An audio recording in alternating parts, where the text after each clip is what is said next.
शिव पुराण दूसरा अध्याय। देवराज को शिवलोक की प्राप्ति। चंचुला का संसार से वैराग्य।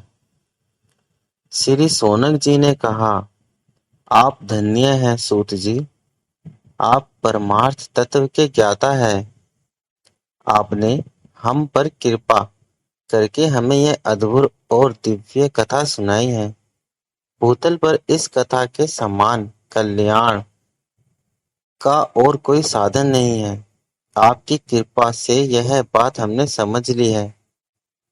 सूत जी, इस कथा के द्वारा कौन से पापी शुद्ध होते हैं, उन्हें कृपा पूर्वक बताकर इस जगत को कृतार्थ कीजिए।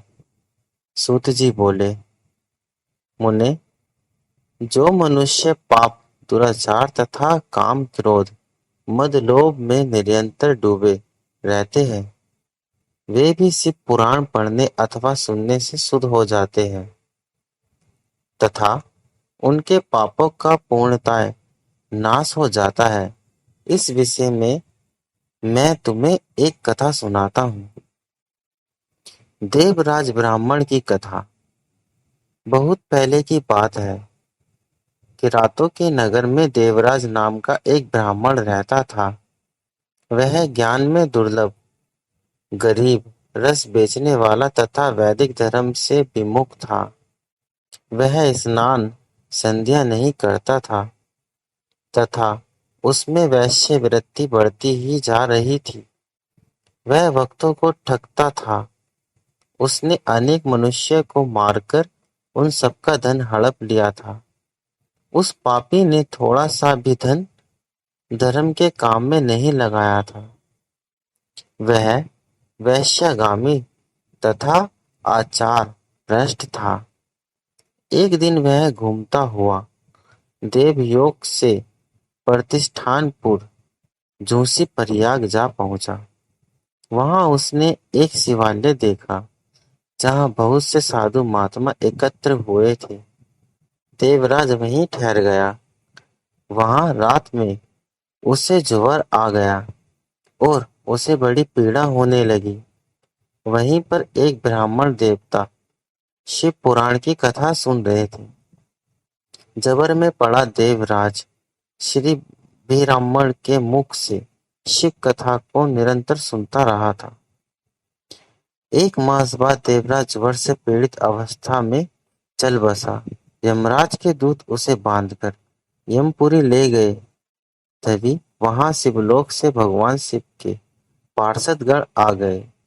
वे कर्पूर के समान उज्जवल थे। उनके हाथ में त्रिशूल, संपूर्ण शरीर पर भस्म और गले में रुद्राक्ष की माला उनके शरीर की शोभा बढ़ा रही थी।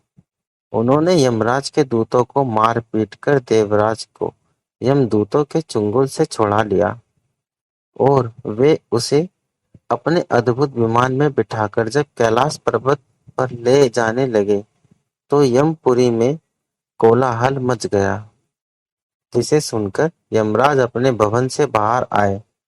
साक्षात रुद्रों के समान प्रतीत होने वाले इन दूतों का धर्मराज ने विधि पूर्वक पूजन कर ज्ञान दृष्टि से सारा मामला जान लिया। उन्होंने भय के कारण भगवान शिव के दूतों से कोई बात नहीं पूछी। तत्पश्चात शिव दूत देवराज को लेकर कैलाश चले गए और वहां पहुंचकर उन्होंने ब्राह्मण को करुणावतार भगवान शिव के हाथों में सौंप दिया। सोनक जी ने कहा, महाभाग सूत जी, आप सर्वज्ञ हैं। आपके कृपाप्रसाद से मैं कृतार्थ हुआ हूँ। इस इतिहास को सुनकर मेरा मन आनंदित हो गया है। अतः भगवान शिव में प्रेम बढ़ाने वाली दूसरी कथा भी सुनिए। ओम नमः शिवाय।